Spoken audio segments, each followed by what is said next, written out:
नमस्कार दोस्तों, आपका स्वागत है हमारे YouTube चैनल GRV न्यूज़ में। जैसा कि आप सभी लोग जानते हैं कि इस चैनल पर देश दुनिया की 10 बड़ी और महत्वपूर्ण खबरों की अपडेट सबसे पहले आती है। इसी के साथ चलते हैं सबसे पहली बड़ी खबर की ओर। पश्चिम बंगाल की 30 और असम की 47 सीटों पर आज वोटिंग जारी। पीएम मोदी ने की अपील। पहले चरण के मतदान के लिए पश्चिम बंगाल और असम में आज वोटिंग हो रही है। पश्चिम बंगाल में विधानसभा चुनाव के पहले चरण की 30 विधानसभा सीटों और असम के 47 सीटों के लिए आज यानी शनिवार को मतदान हो रहा है।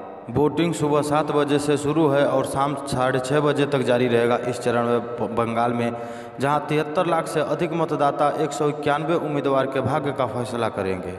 इसी के साथ अगली खबर, वायुसेना को 2 दिन में मिलेंगे 3 राफेल। अप्रैल में 9 और लड़ाकू विमान बढ़ाएंगे ताकत। भारत सरकार चीन और पाकिस्तान जैसे पड़ोसी देशों के साथ जारी तनाव के बीच देश की सेनाओं को और ताकतवर बनाने में जुटी है। जल्द ही भारतीय वायुसेना IAF की ताकत में और अधिक इजाफा होने वाला है। आगामी 2 दिन में 3 और लड़ाकू विमान राफेल अंबाला में लैंड करेंगे।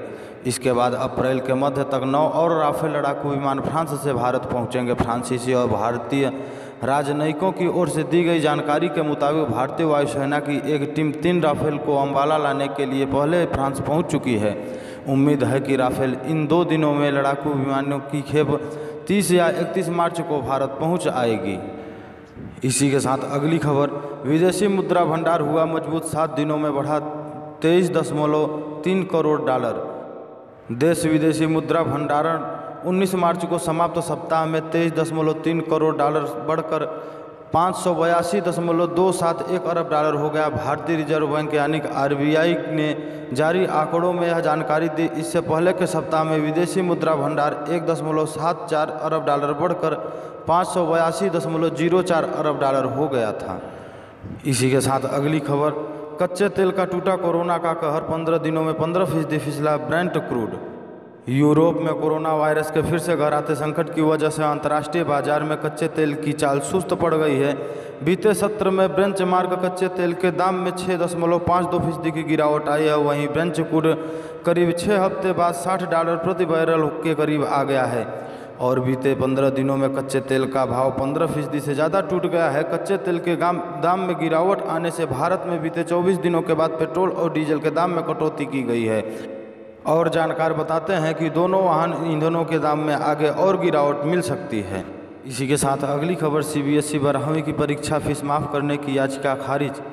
दिल्ली के सरकारी स्कूलों में पढ़ने वाले 10वीं और 12वीं कक्षा के बच्चों का परीक्षा शुल्क दिल्ली सरकार को भरने का आदेश देने की मांग वाली याचिका को उच्च न्यायालय ने खारिज कर दिया है।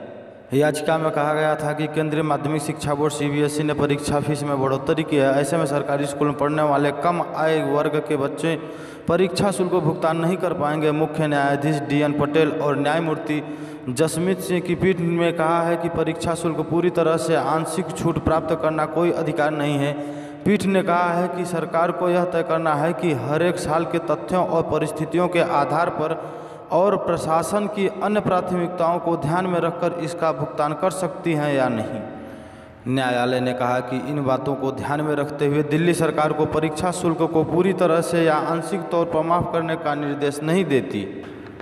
इसी के साथ अगली खबर, भारत के इन राज्यों में पिछले 24 घंटों में एक भी कोरोना से मौत नहीं। पूरा देश एक बार फिर कोरोना के कहर से जूझ रहा है। देश के कुछ राज्यों में वायरस का प्रकोप काफ़ी बढ़ गया है, जिसको लेकर प्रशासन में सख्ती बरती है। लेकिन राहत की बात यह है कि कुछ राज्य ऐसे भी है जहां वायरस का खतरा कम हो गया है और वहां पिछले 24 घंटों में कोरोना से होने वाली किसी भी मौत की सूचना नहीं मिली है। स्वास्थ्य मंत्रालय ने शुक्रवार को बताया कि 14 राज्यों केंद्र शासित प्रदेशों UTS ने पिछले 24 घंटों में किसी की मौत की सूचना नहीं दी है। केंद्रीय मंत्रालय स्वास्थ्य मंत्रालय को सूचित किया है कि 14 राज्य केंद्र शासित प्रदेश में राजस्थान, जम्मू कश्मीर, UT, झारखंड, उड़ीसा, पुडुचेरी, लक्षद्वीप, सिक्किम, दमन और दादरा और दीव और नवल हवेली, लद्दाख, UT, मणिपुर, त्रिपुरा, मिजोरम, अंडमान और निकोबार द्वीप और अरुणाचल प्रदेश शामिल हैं। इसी के साथ अगली खबर, UP MP के बाद अब गुजरात में भी लव जिहाद के खिलाफ बनेगा कानून। 10 साल तक कैद और 5 लाख का जुर्माना का होगा प्रावधान। उत्तर प्रदेश और मध्य प्रदेश की तरह गुजरात सरकार भी लव जिहाद के खिलाफ कानून बनाने जा रही है। गुजरात विधानसभा में अगले हफ्ते विधेयक पेश किए जाने की संभावना है, जिसमें शादी द्वारा जबरन या धोखे से धर्मांतरण पर 3 से 10 साल की जेल और 5 लाख रुपए तक का जुर्माना का प्रावधान होगा। विधेयक में 2003 के कानून में संशोधन का प्रस्ताव किया गया है। इसमें कहा गया है कि धर्मांतरण के मकसद से शादी के लिए महिलाओं को आकर्षित करने की उभर रही प्रवृत्ति पर काबू का प्रावधान किया गया है। गुजरात धार्मिक स्वतंत्रता संशोधन विधेयक की प्रति शुक्रवार को विधानसभा में उपलब्ध कराई गई। भाजपा शासित उत्तर प्रदेश और मध्य प्रदेश में भी इस तरह के कानून बनाए गए हैं। यहीं पे समाचार समाप्त होता है। इसी प्रकार के समाचार को पाने के लिए इस चैनल को सब्सक्राइब करें और ज़्यादा से ज़्यादा शेयर करें।